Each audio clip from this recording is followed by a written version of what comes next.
Thank you very much. Well, nice to be with you all. And I'm going to talk, Physics Complexity in the Real World. I think this really is important in the science and religion debate because the reductionism which underlies a lot of the scientific approach to humanity is a real threat, not just to religion, but actually to humanity. This particular article, there was a one-pager in Nature, and then there was a Physics Today article, and then a Foundations of Physics article, which is the longest one, developing in depth. And you can get this article from my webpage at the University of Cape Town Mathematics Department. So, the nature of true complexity. Now, there are many people talking about complexity, and they talk about catastrophe theory in the old days, sand piles, the reaction diffusion equation. From my viewpoint, those are the foothills of complexity. Those are not the real thing. The real thing, truly complex systems, are things like molecular biology, animal and human brains, language and symbolic systems, individual human behavior, social and economic systems, complex machines which I arbitrarily define as something with more than 1 million active parts, particularly computer systems, and the biosphere. And all of those things that you'll see in some writings on complexity, sand piles and so on, they don't begin to touch the core of real complexity as far as I am concerned. Real complexity deals with these kinds of things, and it is a really interesting and intriguing question. How on earth can it be that the fundamental laws of physics can underlie the existence of these kinds of objects? Okay. Well, physics underlies all complexity, including life. How does it work? And I'm going to cover quite a lot of points. This part will be a very brief thing. True complexity, with the emergence of high levels of order and meaning, occurs in modular hierarchical structures. Now, each of those words is important, and I'm not going to spend time on them particularly in this talk. But modular means they're made up out of modules, like each of our human bodies is made up out of cells. The cells are themselves systems on their own right.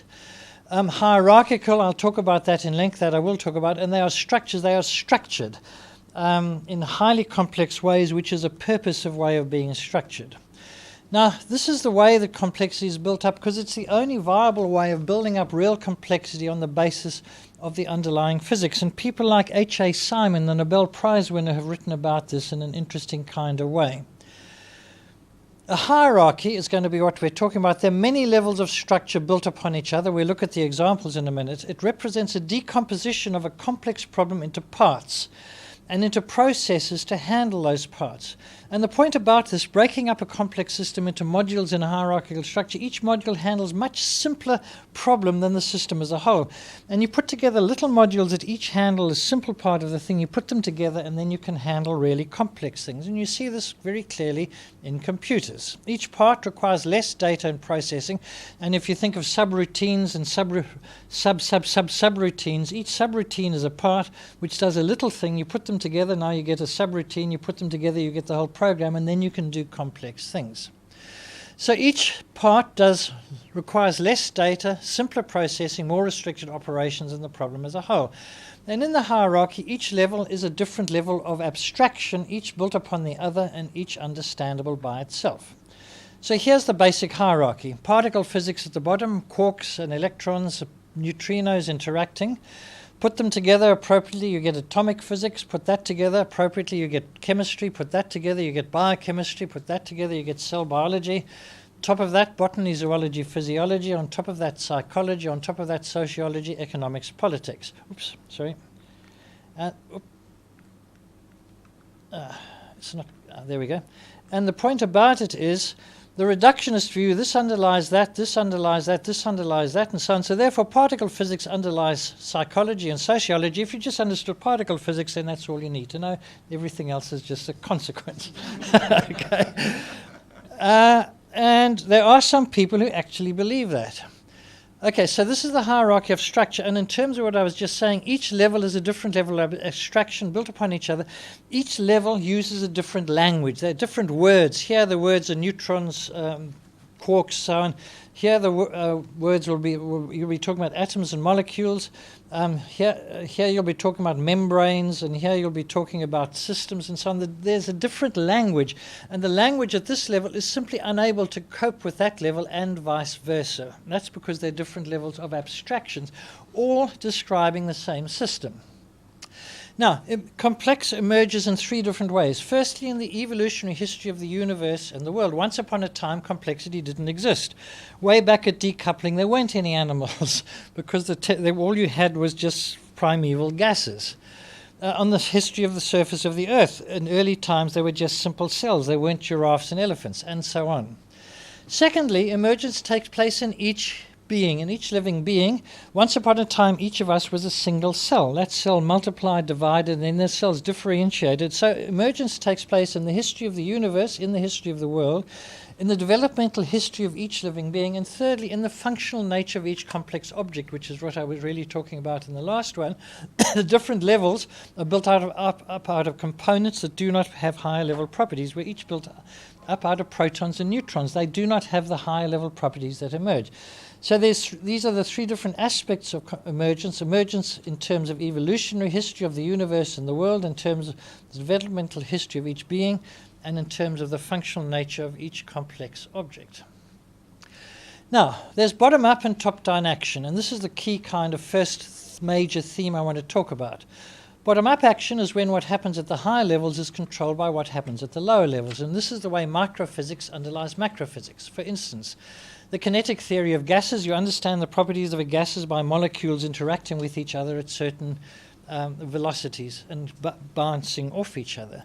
The theory of solids, the theory of electric conduction, thermal capacity. This is one of the very well-established features of physics is the way that microphysics underlies macrophysics. Physics underlying chemistry. For instance, the tremendous work done in the last century on the nature of the chemical bond, showing how the chemical bond arises out of quantum principles. Protein folding and recognition is based on chemical bonding. Each cell in a living being has its own internal functions, and it is the functioning of the cells which underlies all the rest of life. And then physics and chemistry underlie the functioning of the brain, the whole subject of neuroscience, and of course individual human behavior in some sense underlies the functioning of society. So in all of these you're seeing bottom-up action, individual humans to society, physics and chemistry to the brain, and so on. So bottom-up causation alone for each level, what you think of is the microforces determining what happens at the higher levels. Therefore, the lower levels are the foundations of higher level activity. Now, top-down action is when the higher levels causally affect what happens at the lower levels in a coordinated way. And in fact, there's multiple top-down action in any complex system as well as bottom-up action. And it is this top-down action that enables the self-organization of complex systems. It enables higher levels to coordinate action at lower levels and gives them their causal effectiveness by determining their context. It's prevalent in the real physical world in biology because no real physical or biological system is isolated. Physics is incredibly misleading because it always talks about an isolated system. And you do that in order to extract the underlying abstract physical laws, but no real system is isolated. And then there are boundary effects linking the system to the environment, which set the context for the lower levels, and there are structural relations. These both affect top-down action. I'm going to give you a set of examples because this is not so familiar. So just to show this, additionally, the higher levels control the causal effects at the lower levels, and so you get the arrow going down like that, and immediately causality is quite different because now you can get feedback loops between the different levels which you couldn't get before. And that means you can get very complex things happening because the lower level is influencing the higher is influencing the lower. I will give some examples from physics and then from biology. Okay, top-down action occurs in physics through the determination of structure that controls micro-interactions. Which components are connected to which in a computer? You've got all the bits of a computer here. If you wire them up one way, you get one structure. If you wire them up a different way, you get a different structure. And the way you wire them up determines how the computer functions. Similarly, which neurons are joined together by synapses in the brain. If you join the synapses, the neurons together by different synaptic connections, then you get a different brain functioning. So the top-down action occurs through the structure. What do I mean by structure? The micro-wiring in a computer, the micro-wiring of a brain. If you want to express this in physics terms, you could in principle determine it by very complicated potentials in the Schrödinger equation for the physicists. Top-down action occurs in the universe. It was briefly mentioned in the last talk, with the synthesis of light elements in the early universe. Now, the amount of helium produced in the early universe depends on the rate at which the universe is expanding at that time. That's controlled by the gravitational equations and the average amount of matter in the universe. So the rate at which the way the nuclear reactions work out depends on the rate of expansion of the universe. That's determined by a global average, a cosmological average of the density in the universe.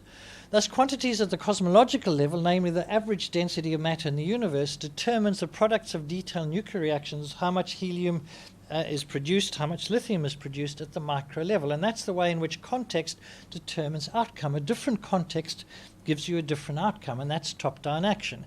And this is actually familiar in physics, it's just we don't usually talk about it as a top-down action. One of the most interesting ones is the arrow of time. One cannot tell how a macro system will behave in the future on the basis only of the laws of physics and the properties of the particles that make up the system, because there's a time reversibility in the microphysical laws. The microphysical laws, Maxwell's equations, the Dirac equation, Einstein equations, are all time reversible. What that means is they allow two solutions. One is the time reverse of the other. For instance, if you broadcast a radio signal, Maxwell's equation says there's a solution where you send out the signal now and then it's received after it's sent. But Maxwell's equations also allow a solution where the signal is sent before it was received. And fundamental physics has no way of saying which is the one which actually occurs. This is the problem of the arrow of time. In fact, we only see in the real world entropy increasing solutions in one direction of time occur at the macro level. This does not follow from the microphysical laws, because those laws do not know which is the future direction of time. Quantum measurement introduces an arrow of time. We could talk about that with people who are interested in that later on. Now, the only known solution to the arrow of time problem seems to be there's top-down action by the universe as a whole, expressed as boundary conditions at the beginning and the end of space-time that allow the one solution and disallows the others. The same physical laws have an arrow of time with the boundary conditions in the universe as a whole tell the local physical laws which is the future and which is the past. That's a classic case of top-down action. Now, in biology, top-down action is central to two of the main themes of biology, and the first is the development of DNA codings. That is, the particular sequence of bases in the DNA. Now, this takes place through an evolutionary process, which results in the adaptation of an organism to its ecological niche. I'll give you an example in just a minute. This is a classic case of top-down action from the environment to detailed biological microstructure. Through the process of Darwinian adaptation, the environment, with other factors, fixes the DNA coding. There's no way you can predict the DNA coding on the basis of biochemistry or microphysics alone. A physicist cannot predict because it's not determined by physics. It's determined by the environment, the ecological niche in which the organism exists. And you can't even ask the appropriate questions in the languages of physics or even biochemistry. My example here is the polar bear. Now, there's a polar environment there. That polar environment is such that it's good for the animal to be white. It's going to be more likely to survive if it's white than if it's brown. And so, through the process of Darwinian selection, this animal changes from being brown to being white, crudely speaking. The reason it is white is through the DNA sequence, which tells its fur to be white. If it was a Canadian bear, the DNA sequence would be different and would tell the fur to be brown. I'm talking in very crude language, but I think you can see what I'm saying there. So through natural selection, top-down action from the environment codes information about appropriate responses to the environment into the detailed base sequence in the animal's DNA. You've got the DNA there, and there's a specific sequence there. The ecological context fixes that specific coding. It would be different if the animal was in a different context. Now, of course, there's bottom-up action taking place. All the usual developmental biology processes are taking place, but the outcome is determined by the context. So you have the DNA with its double complementary base pairs, and the point is that detailed coding is a reflection of the environment. It's different in the Antarctic than it is in the Canadian forest. There is also top-down action in the reading of the DNA coding, the central process of developmental biology, where positional information determines which genes get switched on and which do not in each cell. So determining their developmental fate is a top-down process from the developing organism to the cell, largely based on the existence of gradients of positional indicators, morphogens, in the body. The point about it is the following. Every cell in our body's got the same DNA. But some cells have to turn into bone, some into blood, some into hair, some into nails, and so on. How does the cell know what it should be? Okay, the DNA doesn't know. The DNA doesn't have the answer. The DNA has to be told the answer. In effect, by being, and the way that happens, which I'll show you in just a minute, is that the developing organism feeds each cell with a statement, in effect, where it is in the body, and that statement tells the cell what it should become, whether it should become blood or bone or a bit of an eye or whatever. This happens through positional indicators in the body, and these positional indicators are telling the cells where they are. Now, that is a macro concept. At the micro level, the idea of where you are in the body doesn't exist. It is a macro concept, the position in the body, fixing the developmental fate of each cell.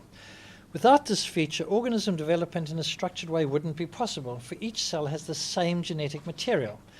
Thus, the functioning of the crucial cellular mechanism determining the type of each cell is controlled in a top-down way. This is the famous case of Drosophila. There's a localized gene expression. That particular gene is expressed in that little part of the body there. That leads to the segment properties in Drosophila, which leads then to the structure of the adult fly. So there's a positional expression of genes. This gene is expressed only there. This gene is expressed only there, and so on. That means that the developmental fate there is different from the developmental fate there. So what you have is positional information controlling gene expression, and then that gives you specific proteins coming from those genes being expressed, and that leads to different developmental outcomes. Some part of the body develop wings, some develop eyes, and so on. The point is that the concept of position here is mapped out by these different, by this positional information. That results in different gene expression in the different parts, and that results in the final developmental outcome. This is a top-down process without which you can't get complexity. Yeah. Where is that information stored if it's not in the DNA? There are developmental centers there which diffuse the morphogens out through the body, leading to those gradients you saw in the previous picture. What genes there? I don't know if you want. Well, let's come back to another discussion. Okay, so Yeah. keep going. Well, But there are centers in the body from which these chemicals diffuse out and resulting in the pattern shown in the last one. Okay, now, top-down action also occurs if you think of that hierarchy of complexity from the human mind to the body and thence into the physical world. When a human being has a plan in mind, say a proposal for a bridge being built, and this is implemented, an enormous number of particles are moved around as a consequence of this and in conformity with it. You decide to build a bulldozer moves in and pushes all these particles around, so your mind has determined where those protons and neutrons will go. In the real world, the detailed microconfigurations of many objects, which electrons and protons go where, is in fact determined to a major degree by the plans humans have for what will happen and the way they implement them. And Eric Kandel, a Nobel Prize winner in neuropsychology, has put it neurophysiology has put it the following way. All mental processes derive from operations of the brain. Genes determine neuronal functioning. Social and developmental factors contribute to the variance in mental illness. These factors, social and developmental factors, express themselves in altered gene expression. Nurture is ultimately expressed as nature. This is actually a version of the developmental biology I think I was talking about previously. What the point is, the expression of genes doesn't only depend on position in the body, it depends on things like social and developmental factors. Those contribute to which gene is read where in the brain, which then changes the structuring of the brain. Altered gene expression is induced by learning, gives rise to change patterns of neuronal connections, which give rise to different forms of thinking and behavior. So learning, an abstract thing at a high level in the brain, changes the neuronal connections. Psychotherapy produces changes in long-term behavior by learning, which produces changes in gene expression and hence changes in neuronal interconnection. In that hierarchy, learning, psychotherapy, related to learning, changes the expression of genes and hence changes the microconnections in the brain And that is from Eric Kandel, a Nobel Prize winner in neuroscience. What that means is we actually need to split the hierarchy. On the left is the natural sciences part where goals do not exist. This is the one physicists and astronomers always think about. On the right-hand side is the one involving goals. And here, there's top-down action of goals here taking place, as we've just been seeing. Sociology helps determine psychology. That determines physiology, as Kandel's thing shows. It does so by changing the biochemistry. Underlying both sides is the same chemistry, the same physics, and the same particle physics. But on this side, there's no goals. On this side, there are. The right-hand side involves goals and conscious choices, and these are causally effective in the real world, and that's obvious. One of the key things about top-down action is the effect on the components. A key feature is that it is not just an aggregation of invariant unchanged components that you have. Rather, top-down action changes the nature of the components at each level, altering their structure and hence the nature of their interactions. This is a very interesting part of top-down action. When you have hydrogen and oxygen bonded together in water, you get electron sharing. It changes the reaction. Hydrogen and oxygen are not the same as water, but the point is once the hydrogen is incorporated in the water, it is not actually hydrogen anymore. It's a changed thing because the chemical bonding, the way the electrons are shared, is different than in free hydrogen. A very interesting case is neutrons in nuclei. A free neutron is unstable with a half-life of 11 minutes. If you put a neutron into a nucleus, it is stable with a half-life of thousands of millions of years. The properties, the way the neutron behaves is completely different when it is free than when it is bound into a nucleus. And so this is an example of top-down action. Changing that environment changes the properties of the components in a crucial way. Electrons and atoms, Thomson scattering, I won't talk about that. Cells change their nature according to position in the body. I've just been talking about that. Some cells change into neurons and others change into blood. Once they've changed into neurons, their behavior is completely different from what they change into when they're blood. And so the top-down action changes the nature of the components. Plants adapt to the environment in which they live in various ways, and individuals in society adapt to the society because our mind is shaped by other minds and by the society in which we live. So the fact that top-down action changes the nature of the components is a key feature of real complexity. It fundamentally undermines simple reductionist views because the nature of the micro-properties depends on the macro states. So that's the first thing I wanted to do, was to talk in some detail about top-down interaction, because that's one of the things that allows complexity to come in being and is not so often talked about, at least not in the world of physics. Now, the next thing is feedback control systems and information. And one of the most important discoveries of the last century was cybernetic systems. You've got a system state, you've got your goals, you compare them. You send an error message round to a controller which changes it until you get the state you want, with the classic example being the temperature of a shower. You've got the temperature of the water, your goal is a particular temperature, you are the comparator. If the actual temperature of the water is different from the one you want, then you send an error message round, you change the tap, which is the controller, and you keep going round till you get the temperature you want. The speed of a steam engine is the historical example. First developed by James Watt in the industrial era to control the speed of the engine. The direction of a motor car. You've got a direction you want to go, you've got the direction it is going, you keep correcting until you go the direction you want, and so on. The point about this is the way information is causally effective. Information is causally effective in the real world, and this is the way it is effective by changing the goals in feedback systems, and that then changes the actual physical system.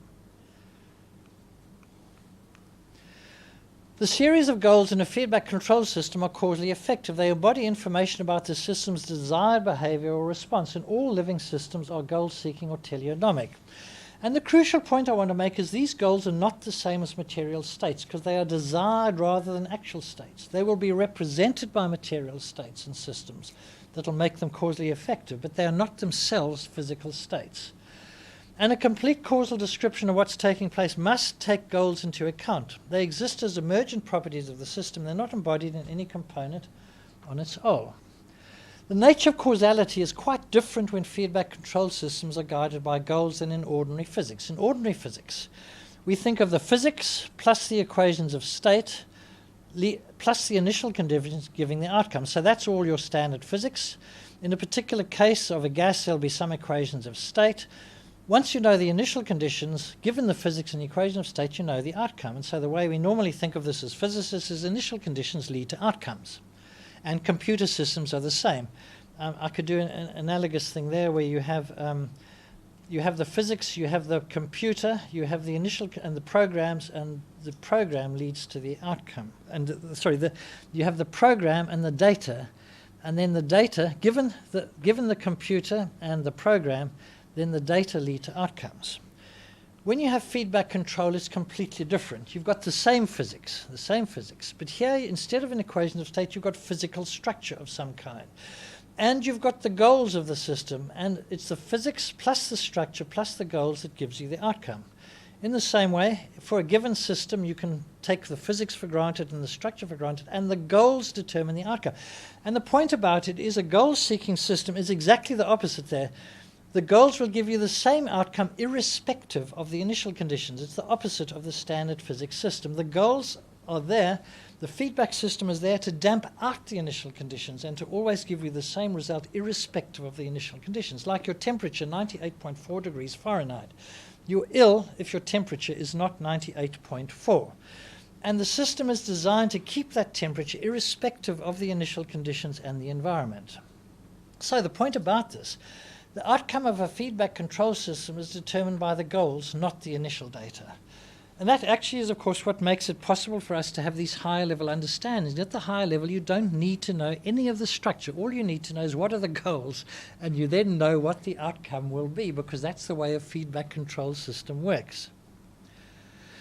Well, there are two different kinds of cases where this happens. First, homeostasis in the human body, temperature, blood pressure, heart rate, transport across cell membranes. Each is governed by implicit goals embodied in the physical structure of the body, and they've been built in through the process of evolution. The human body has literally thousands of control systems in it. Each cell has thousands of control systems in it. These goals occur at all higher scales in the hierarchy. They've been built in through the adaptive process of evolution, and so, as I've already discussed, they embody images of the environment in some sense. The second kind of goal is quite different. It's conscious goals. Sorry, the point about the previous one, these goals are the same all through your life. You can't change them. It doesn't matter what you do. All of these goals will remain the same in your body throughout your life, independent of any choices you may wish to make. Quite different here. Your conscious goals you choose. Our actions are governed by hierarchically structured goals at all structural levels in society. They may be explicit or implicit, qualitative or quantitative. Again, they're not physical quantities. They can be represented in many ways, and so are effectively an equivalence class of representations. Think of a jumbo jet, which is one of my favorite examples. The people designing the jumbo jet talked about it. They then wrote out plans, which they then wrote out in great detail. They put them in computer systems. They made pictures of them. They are an equivalence class of representations. You can represent the idea of a jumbo jet in words. You can have pictures of it. You can have written version. You have computer representations and so on. They all represent the same thing. And the idea of the jumbo jet is not equal to any of those representations. It's an abstract thing which encompasses all of them. The goals in our society are adaptively formed in response to our experiences. Learning takes place in particular contexts in each of us, and that governs our particular set of adaptive goals. And of course, the mind responds to the meaning of symbols in the relevant social context. Symbols are causally effective because they change behavior. One of the very simple examples is that outside in the corridor there's a picture of a man and a picture of a woman, and women go one way and men go other way. The symbolic symbol changes the behavior of physical systems.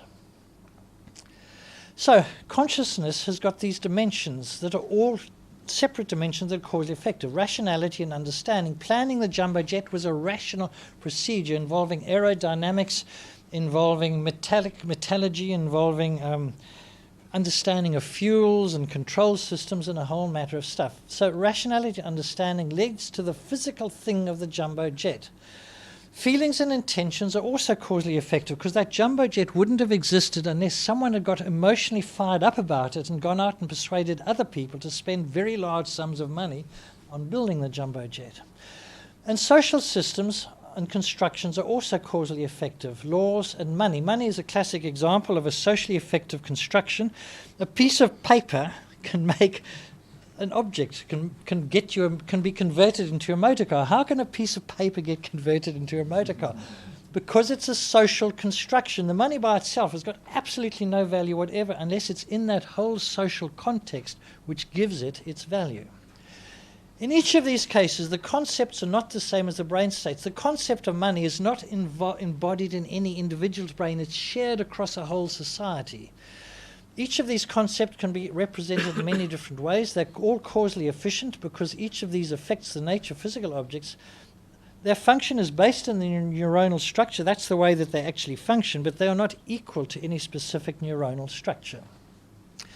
The key step in the hierarchy of complexity, where physics starts to underlie information, where these higher levels come into action, is the chemistry of the intermolecular bond. And Jean-Marie Laine got the Nobel Prize for making it clear that this is the level at which information in the hierarchy, the supramolecular level, intermolecular level, is the level where information starts to be causally effective.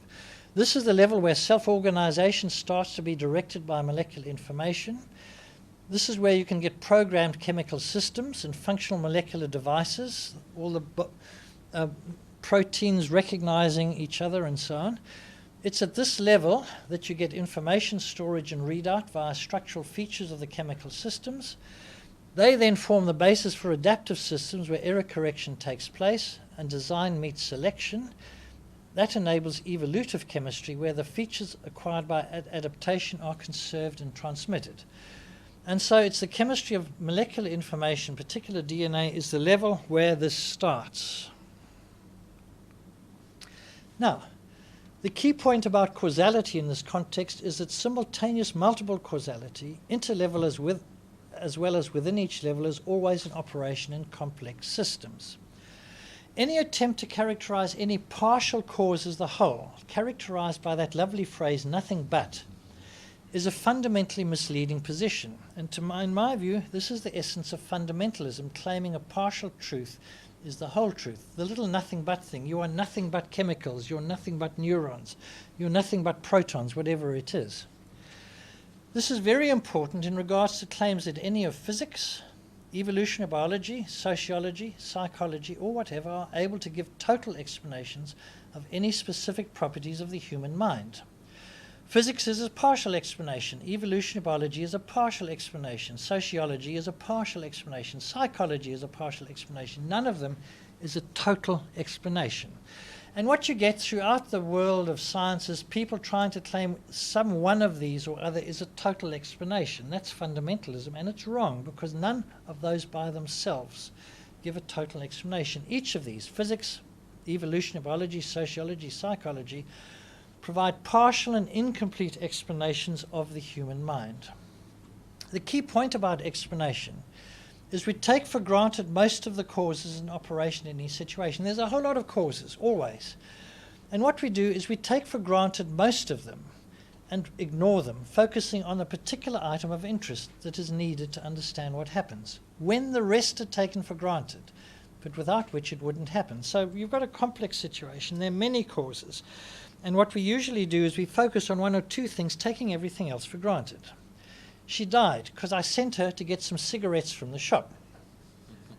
Because the road was wet, so the car couldn't stop in time. Because she was inattentive to the traffic.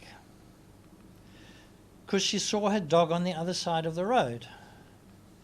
Because of Newton's laws of motion applied to the motor car. Because her heart stopped beating. Because the ambulance took too long to get here. These are all true aspects of the cause and nexus. I'm trying to use this as an illustration. Normally one says one or other of these. You say it's because she was inattentive to the traffic. You're forgetting all of these other ones, which are also part of what happened. In a complex system, there's always multiple levels of explanation that hold at the same time. There's never a single explanation which is a total explanation.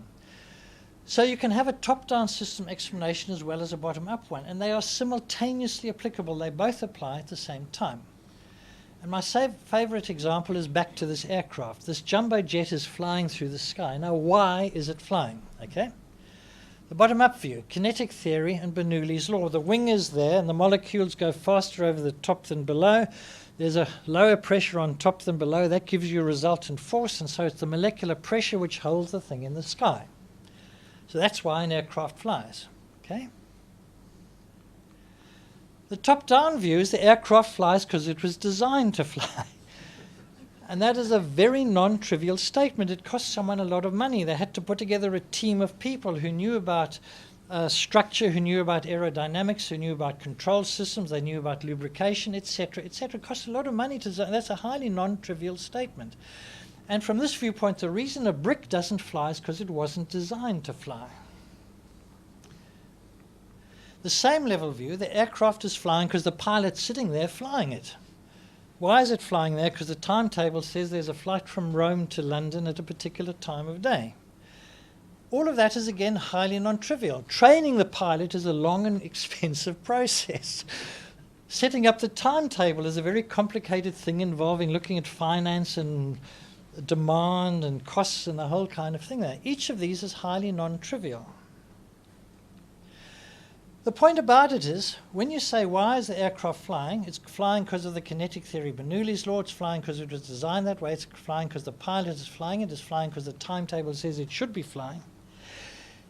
They all are true at the same time, and it won't fly if any of these is not true. If you didn't have Bernoulli's law, it wouldn't fly. But Bernoulli's law isn't relevant unless someone has designed it in order that it will fly.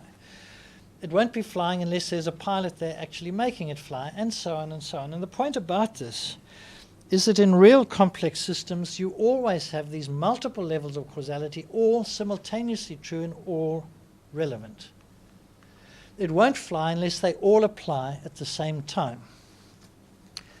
And when you put together these multiple levels, a key point is that the highest level of intention, which is values and ethics, is also causally effective. Ethics is the choice of criteria for your goals. You've got your goals are causally effective. Your goal of making the jumbo jet is effective through all of these different things. Now, the question is which goals are acceptable goals to you? That choice is a key choice in everything that happens, because the choice of acceptable goals controls all the lower level goal choices. So in fact, ethics is the top level there. Ethics chooses the goals acceptable in society. This top-down ethics from action from ethics has crucial consequences in the physical world. Your choice of ethics determines your socially acceptable goals and your psychologically acceptable goals. For instance, your society may believe it's okay to have a death penalty. If you have the death penalty, then in your prisons there will be an electric chair, a physical thing. The existence of that physical thing is a consequence of your ethical choices, okay? And so, in fact, your choice of ethics results in the particular protons and neutrons being configured into an electric chair. It has a causal consequence at the physical level. And so ethics is causally effective in the real physical world. And, of course, this is the ultimate example of this. Nuclear weapons are causally effective. Your society may believe or may not believe it is okay to have nuclear weapons. I'm actually very delighted my country has given up nuclear weapons, which they used to have. If you let off a nuclear weapon, there's not the slightest question. It causes a huge amount of change on the ground in terms of what it does. So ethics is very, very causally effective. While emergent properties can in principle be determined for low-level properties, in practice it isn't possible.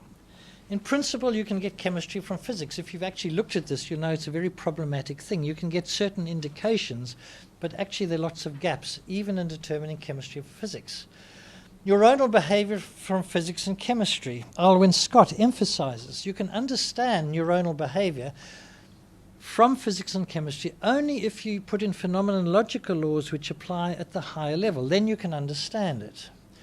In practice, what we have to do is introduce new phenomenological laws at each level in order to understand the high-level behaviors. You have to understand high-level behaviors in terms of laws which apply at that level.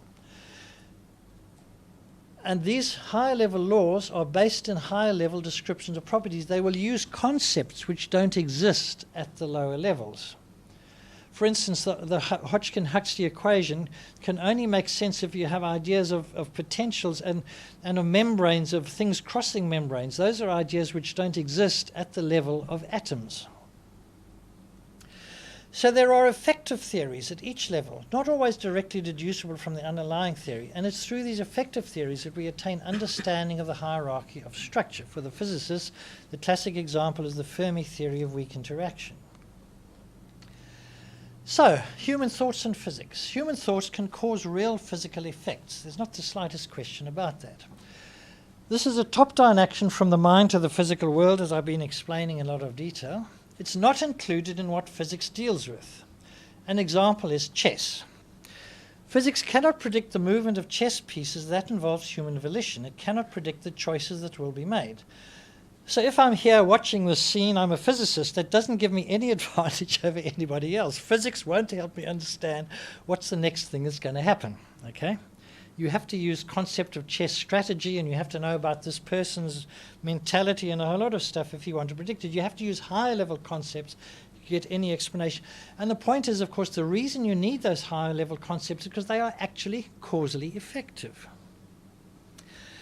But the interesting thing is physics cannot even characterize the origin of the possibility space for chess moves, the set of allowed moves. Because the set of allowed moves for chess derives from social agreements that are not confined to any single brain. I like to imagine the physicist from Mars comes and watches a chess game and he finds this piece can only move this way, this piece can only move this way. So this physicist from Mars gets very puzzled. He picks up the chess piece and he looks at them. He can't see anything which makes them move these different ways. He picks up the chessboard. He can't see anything under the chessboard. So maybe he invents a charge field which applies to rooks and a force field which applies to rooks. Okay. He's going the wrong direction. It is a social convention which determines it. That social convention is causally effective. And the point, I keep emphasizing it, I'll say it again. That social convention is not a brain state which some people will try to tell you, because it is not embodied in any individual. It's developed historically over hundreds of years. It's written down in books. It's written in computer programs. It's talked about. It is an equivalence class, an abstract class of representation which is causally effective in the physical world. Even if physics attained its goal of a theory of everything, such as M theory, it will be causally incomplete because it will not include in its ambit human intention. This isn't a statement of vitalism or dualism. It's a simple fact about the nature of physics, independent of your theory of brain. Physics can't predict chess movements. That's a statement of fact. Of course, elementary forces determine what happens in the brain in a bottom-up way, but that's only part of the picture. Top-down action is also taking place, implementing higher-level meaning, for instance, chess rules. And that's why physics alone can't give the answer. A physicist doesn't have in his vocabulary the rules of chess, at least not as a physicist. If you just state what happens at higher levels is determined by the bottom-up interaction, that's true, but it's a theory with zero predictive power. It doesn't tell you what will happen. It doesn't begin to characterize what's actually going on or the nature of the outcomes, which have crucial higher-level aspects. In particular, this applies to the development of human beings themselves. For example, child development depends on parental responsiveness to the child's attachment needs, parental presence or separation from the child, the mother's ability to intuit her child's subjective state and respond to it. These affect how well the child is, the well-being of the child, and therefore they affect aspects of the child's physical health. These effects are amongst those that determine the health of the infant and hence the physical state of its body. Thus, the microstates of numerous electrons and protons in the bodies of living beings is determined by these kind of abstract things. These are causally effective in the real world. Physics cannot even characterize the relevant variables, let alone the interactions that are causally effective in this context. The interactions are described here. Okay? This applies to physics itself. Is physics itself, the theory through which we understand the physical nature of the material world, nothing but a brain state? No, of course not. Physics is the accumulated wisdom of 300 years, realized in distinct abstract space of social agreement. Physics is supported by numerous experiments, realized through collaborative endeavors. It's supported by the use of sophisticated measuring apparatus. It's based in sophisticated theories of how things work. It's realized through a guild system of training, passed on from generation to generation by social communication. So physics cannot characterize its own nature and activity within its own paradigm, and that's what I call the self-referential problem of physics. For the people who try to say physics explains everything, my response is physics can't even explain itself. At present, there's no way to express these kinds of interactions in the language of physics, even though our causal schemes are manifestly incomplete if this isn't taken into account. So, I'm sorry, this is a bit repetitive. It's repetitive because it's important. Physics accounts for bottom-up actions in the hierarchy, but not crucial aspects of the top-down causation. If you wanted to expand physics to explain some of these things, the minimum requirement would be to include the relevant variables in the variables considered, to somehow attempt to include consciousness in physics. This was the case in weather forecasting. To do synoptic weather forecasting, you must include synoptic variables. To allow physics to take some of these things into account, you'd have to include something psi, the function of the state of the brain or something. That would then make these variables and their effects a part of physics, perhaps fundamental physics. Well, most physicists will not want to go this particular route. So the challenge to physics and chemistry is made clear, particularly in the cosmic context. Physics cannot give a complete causal account of high-level meanings, because if they did, they would be uniquely determined by the random initial data for the universe at the time of decoupling of matter and radiation. If physics was the total explanation, the words I am now uttering would be predicted, would be definitively and uniquely determined by what the state of the universe was at the time of decoupling of matter and radiation we heard about 300,000 years after the Big Bang. The context of this talk would be implied by this data. That's not even remotely plausible, and indeed quantum uncertainty makes it impossible. I could explain that in a little bit more detail if you wanted. But basically, between the start of the universe and the present day, quantum uncertainty determines what happened and gets amplified to macro levels in such a way it's actually impossible, if you believe in quantum theory, for physics to predict what I am at this moment saying from the initial data at the start of the universe. What happens in reality, meaning comes into being that did not exist at earlier times. This is possible only because the higher levels develop their own autonomy independent of the lower levels of causality and structures. So the higher levels come into being and they then operate as autonomous systems with their own level of argumentation and operation, which actually is independent of the lower level systems. This is allowed by the possibility created by the underlying physics, and the challenge, which physicists haven't even begun to really undertake, is showing how physics and chemistry can underlie higher levels of existence with their own autonomous causal powers, because I think it's absolutely clear that these do exist. I've given some indications of how I think physics underlies them, but it's only been a partial indication. The final outcome is not determined uniquely by the initial data. New information comes in via quantum uncertainty, amplified by various mechanisms, for instance, chaotic systems. The effect of initial data is damped out by existence of attractors in the possibility space and by friction effects. So one of the things that happens to initial data, a lot of the initial data gets lost because of friction and because of attractors in the possibility space. The higher levels can have causal autonomy through various processes. Top-down action sets the context of the local physics through boundary conditions and structural conditions. The effect of initial data is damped out by the existence of goals in the feedback systems. Context can change the nature of the micro interactions by affecting constituent properties. It gives you altered equations of state. And all of this allows complex beings to come into existence, allowed by the physics. But the physics, it's not just that we can't predict what has happened. My claim is a stronger one. The physics underlies what happens, constrains what happens, but actually the physics does not determine the outcome. It's the higher levels that determine what happened in many cases because of their autonomous causal power. For instance, Einstein developed the theory of special relativity. He was able to do that because the physics operating in his mind allowed him to develop that theory. But there's no way you can say that the physics underlying Einstein's brain functioning itself led to the theory of relativity.